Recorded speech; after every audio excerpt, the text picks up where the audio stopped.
Hi, everyone. I'm here with Peter Duff. He is our latest teacher to join our crew at Main Street Yoga Center. He's going to be teaching the noon flow. If you're watching this when we're recording it, which is in April of 2024, that's what he'll be teaching. If you're watching it a year or two later, who knows all the classes that he might be teaching. But yeah, welcome, Peter, to our studio. We're glad to have you, and thanks for being here with me today. Thank you very much. Thanks for the opportunity to teach at Main Street Yoga. I've known you for quite a while, so it's quite an honor to be part of your community. Yeah, we met at the studio um, Right. that I think everybody in town wishes was still open, including me, even though I've opened a yoga studio. Um, and yeah, I remember you as a pretty regular student there. Right. Yeah, the studio has a very special place in my heart, and like every time I go down to like eat at Sardine or something, I'll think, man, had some good times upstairs at that place. It was the first place that I ever practiced yoga. My journey really started with that studio. So just give you a little bit of history. I'm a Madison native. I'm kind of born and raised here since, well, my family moved here in 1975 from Charlottesville, Virginia, and went away to college at Ohio, to graduate school, if you want to call it, at Vail, Colorado, which is skiing for about 6 months. Came back to Madison, um, and now live with my wife and two daughters in Maple Bluff.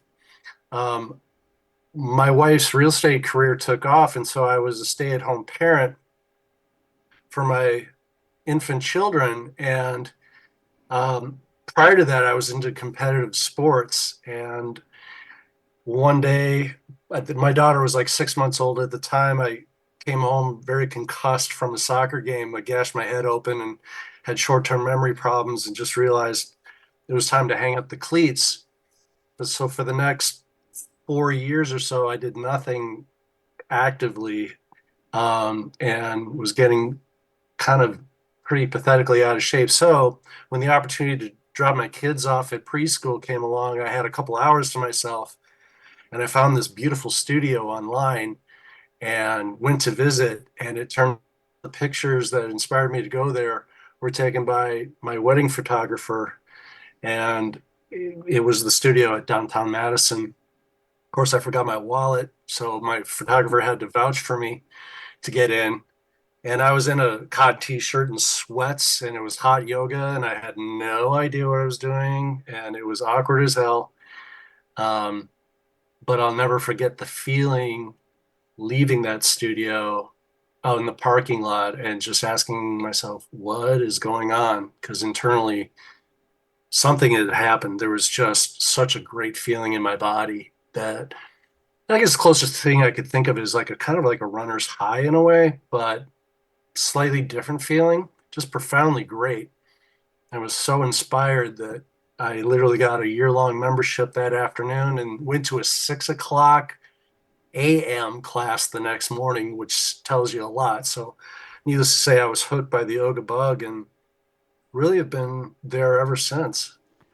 Yeah, that's one of the things I like about yoga, which is like that a person can like have no idea what they're doing, and you just follow along, and you're Yeah, gonna leave with m- maybe not as extreme as a result as you had the first time, but at the very least, the first time and second time and third time, you'll notice some things, and it'll be a yeah, little different maybe than what you're used to with regular exercise. That is great, but doesn't have maybe the same intention with the nervous system.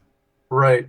So, if people are a little curious, I mean, I guess what I can bring to a yoga class is kind of a perspective of what it's like to be in team oriented competitive sports, because that was kind of my background up until literally I was 36 years old. And so kind of the no pain, no gain attitude. And then going to the yoga mat and realizing that there's another way to not only get yourself physically satisfied, but there's something else there, something that's going to bring you back to the mat. You're not sure quite what that thing is necessarily.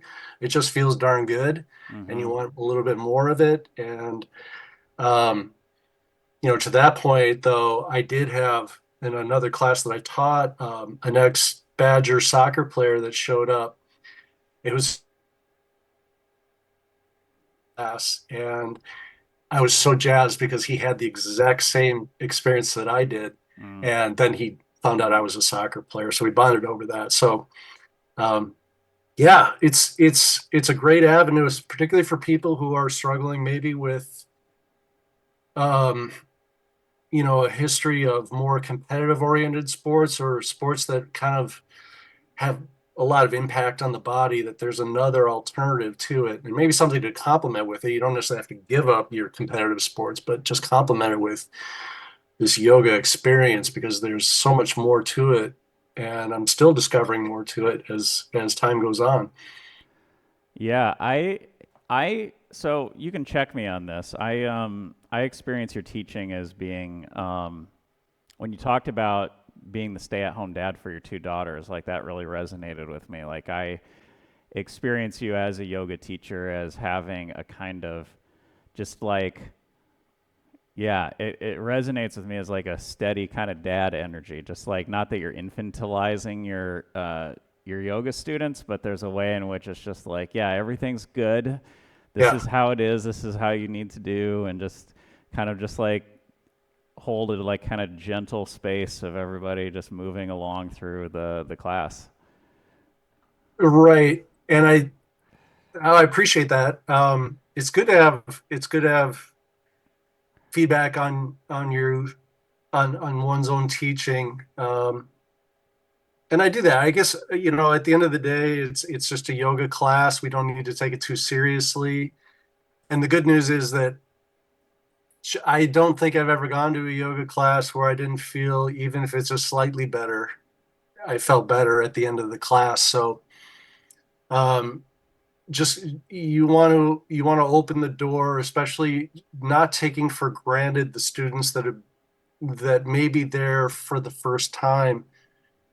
Um, and allowing all the students to kind of like explore new potentials, whether it's their first time or their 12,000th time. There's Mm-hmm. always something new to learn to the yoga practice. And I learn just as much from my students as I try to teach them.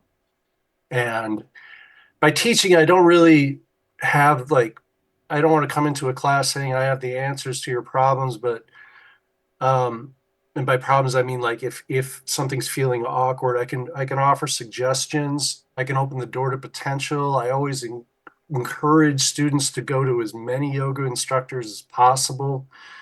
Um, because yoga is kind of like cooking in a way. You want to taste different flavors. You want to get different perspectives, and I don't want to be just like an Italian chef. I want to be a chef of many different palates. So hopefully, when people come to my class, they'll get a feeling of ease, bring some humor to the class.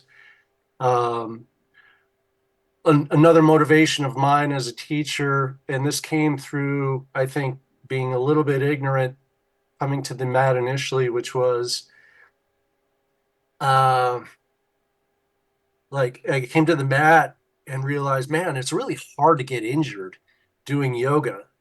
I mean, I'm not going to sprain my ankle or break my leg or get concussed. I mean, this is awesome. And then a couple weeks later, I found myself injuring all sorts of things like my neck and my shoulders and my hip. And so it is very possible to injure yourself in a yoga practice. Part of that was me being just too aggressive and being too enthusiastic coming into the practice. But the flip side of the coin is also, I think as teachers, we need to be aware that there are there is a potential for injury. So just making sure students are aware of that, whether they get injured or not, that there's some alternative ways to get in and out of poses Mm-hmm. or sustain poses that hopefully will minimize injury. So that was another big influence for me for becoming a yoga instructor. Yeah, yeah. Yeah, like any physical activity, the potential for injury is always there.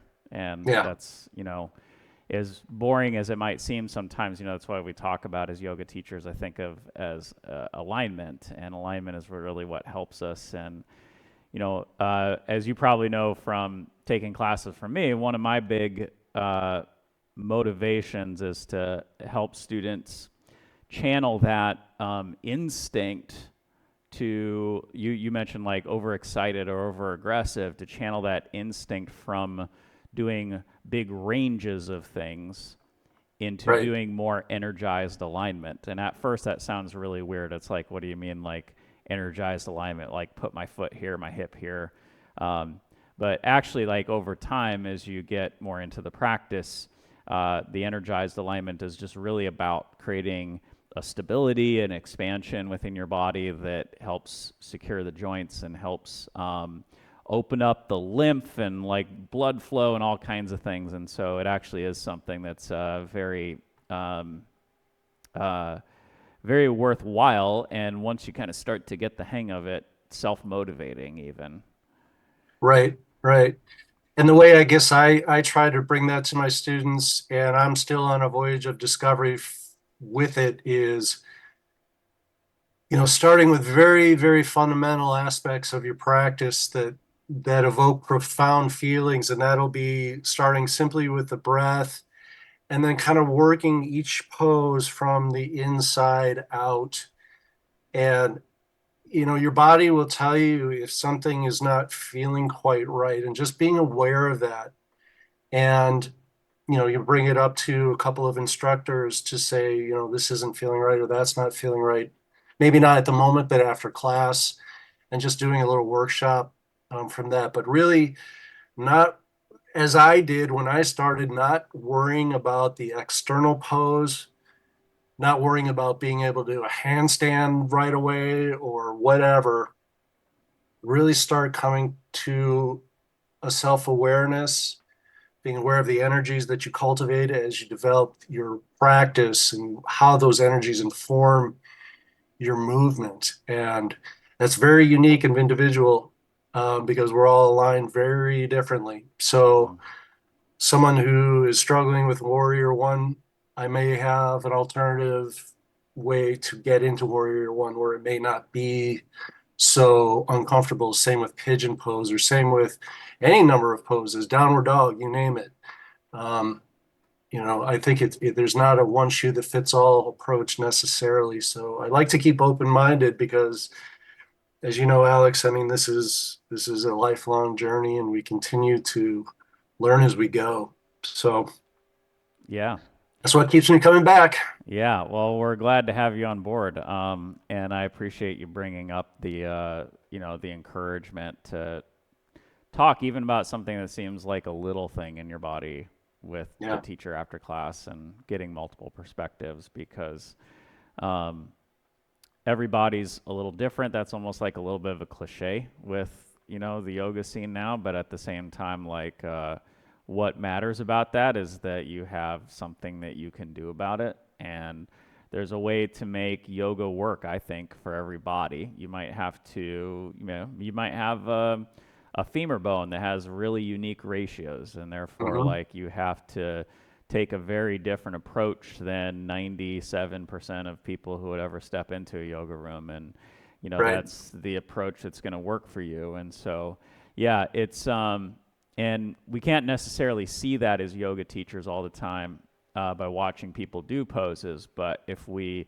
interact with you and get feedback from you of how does this position feel, what do you notice in this slightly different position, we can start to put together a picture of what's going on inside your body. It's not exactly the same thing, but like I think everybody's had like a sprain or a broken bone or something where the doctor or the trainer comes up and goes, "Does this hurt?" And you're like, "No." And he goes, "That hurt?" "No." And they'll go, "Is this ah?" And then Yeah. Right. like Right. they're probing for what being able to basically, in a sense, see into your body and understand what's going on. And for that kind of thing, we need a little bit more interaction, whether that's something like a private lesson or something like just like a little, 3 5 minutes after class, we can help you out with that. Correct. Yeah. And you're right, as far as like trying to observe students externally, what's going on, what seems to be kind of an awkward looking pose may be bringing them absolute bliss. And so, I'm not a big hands-on adjustment person necessarily. I try to verbalize energies, what's going on internally, how that prana, that life force informs our body, informs our movement. And let's face it, at the end of the day, if you feel better leaving your yoga practice than you did when you got there, mission accomplished as far as I'm concerned. And just as long as I'm not seeing anything that could potentially cause injury, because that's a sneaky thing about yoga, isn't it? It's not like soccer or basketball or rugby or something where you got injured because someone's just decked your lights or you sprained an ankle or broken a bone. Those yoga injuries are the kind of sneaky things that creep up in the middle of the night, and then the next morning, like you can't move your shoulder and you can't figure out why, or why is your knee so sore. It's more like a cumulative effect of doing poses in a repetition that may be causing the potential to cause injury. So I just like bringing certain clues to how to potentially avoid injury into class. That's important to me, and whether it sinks in or not, you can only do so much, but you can Yeah. certainly make students aware of it. Yeah, and I definitely think that's also like to double back on your encouragement to, visit us after class. Yeah. Is if something doesn't make sense, because a lot of times what I discover is, when there is an injury situation, it usually comes back to something that I've been mentioning in class a lot, but like the person just kind of like, oh, I don't really know what that means, so I'm just going to kind of move on and skip that Yeah. instruction, um, or just kind of like not tuning into like the small things that may be pointed out, which is understandable. And the nice thing about yoga is, like you said, I mean, on the one hand, those injuries can be sneaky, like you mentioned. On Hmm. the other hand, like part of sneaky is they kind of take a while to build up. So you've got some Yeah. time as a yoga practitioner to figure it out before it does sneak up on you. And, Right. it's not necessarily over once it does sneak up on you, but you have some time. And if there are things that you're hearing your teacher instruct that you're like, I'm not sure I have a handle on that, or what do they really mean when they say, um, that there should be an evenness in the hamstring on this, right? So, like, Right. what does that mean? And so, yeah, definitely encourage all students to come up and get those clarifications after class. I mean, even sometimes in class is okay too. It's a little bit tricky just as far as like not being disruptive, and usually students are really good about that. And, but yeah, but at the very least after class to check in with those things. Yeah, totally. And I mean, to your point, probably the thing that I learned in reverse order, and it was actually finally taking more classes with you at the studio, was how to breathe. Like I thought it was so ridiculous for so many years that teachers were telling me to inhale and exhale. I'm like, well, obviously I got to inhale and exhale. I mean, what are you talking about? And then realizing how profound that is to the yoga practice finally just took the practice from here to here. And well, here because it's still going. Um, but yeah, those little things you just kind of take for granted that you hear from your yoga instructors, and boy, the breath thing was. I wish I had learned that like a couple of years prior, but I learned it, and now I incorporate that as the fundamental and most profound thing in the practices. Is we start there, and then everything else we can worry about later. Because to quote you, if you do nothing but breathe well for this yoga practice, you're doing good yoga. And that's fundamentally very true, because I don't think we give ourselves that gift enough in our everyday lives to just be present, to, essentially meditate. And yoga allows us not only just to meditate, but for some of us, being still in a meditation is very challenging. So being able to use that energy into physical movement and expression, for me personally is fantastic because it combines kind of the spiritual aspects with physical movement. And I sometimes felt that as an athletic, in competitive sports, but it took a while to get there. Mm-hmm. Took like maybe halfway through a soccer game before I just felt like things were happening on its own. It was very natural, very fluid.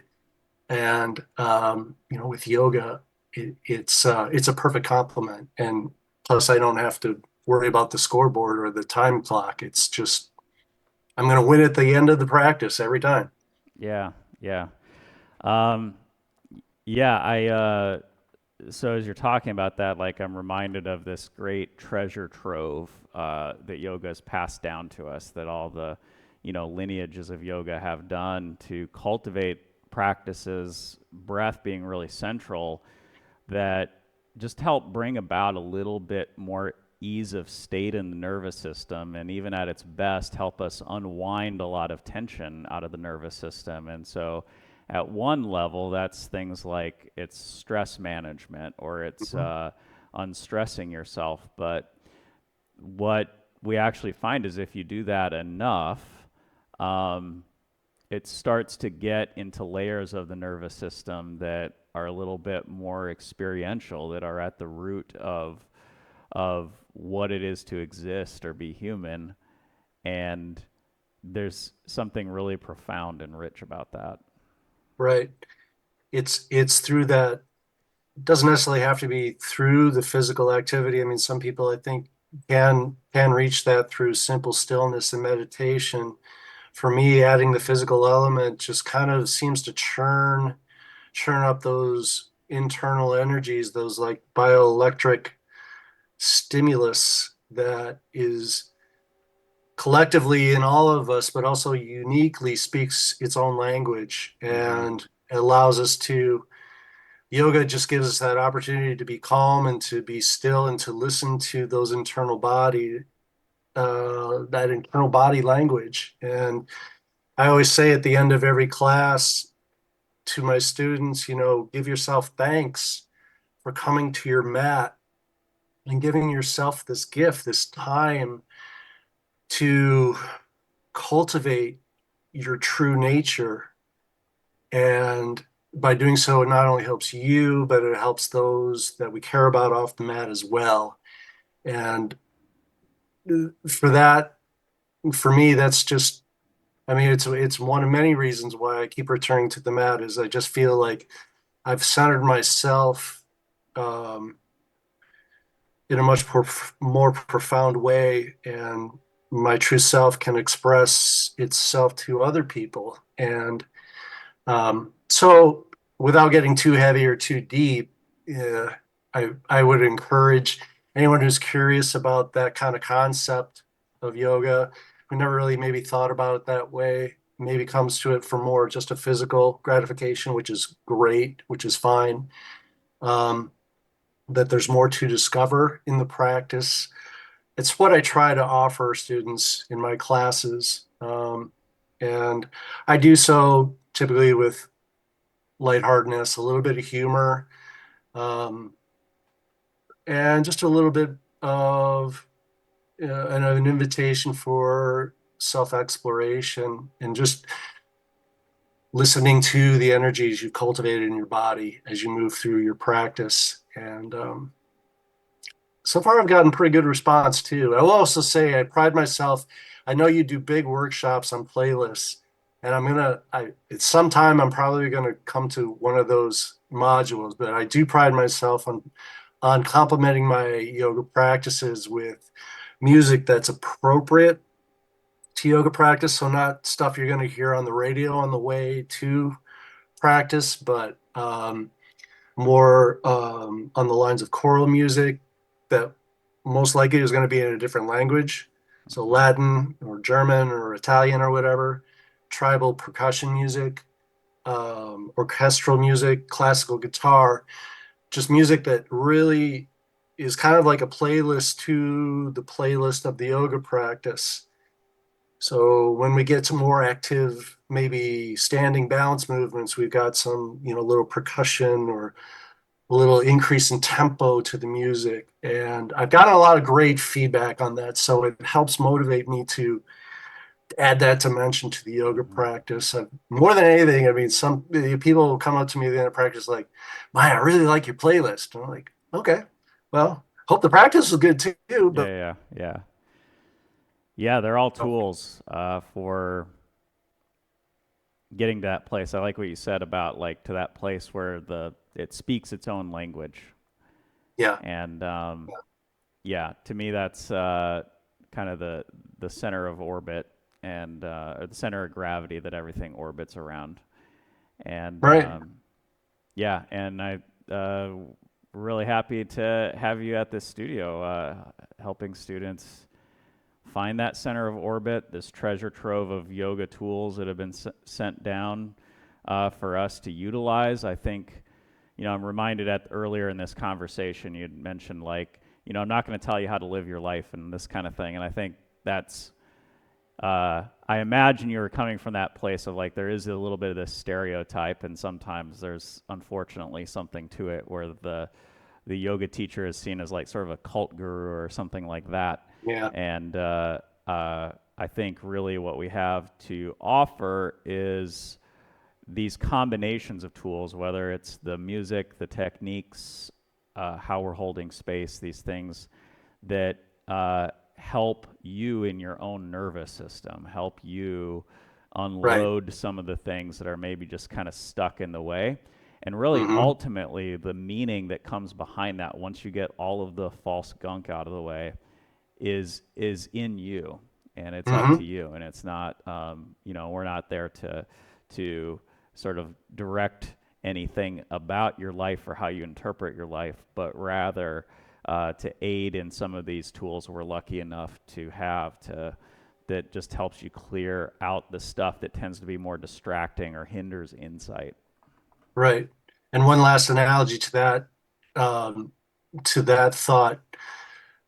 I was a percussionist as through my youth and a little bit of adulthood, and I taught drums for a little while, and I always taught my students to listen to as many drummers as you possibly can. You pick little things from. You don't have to like everything they play, but just pick little things that speak to you.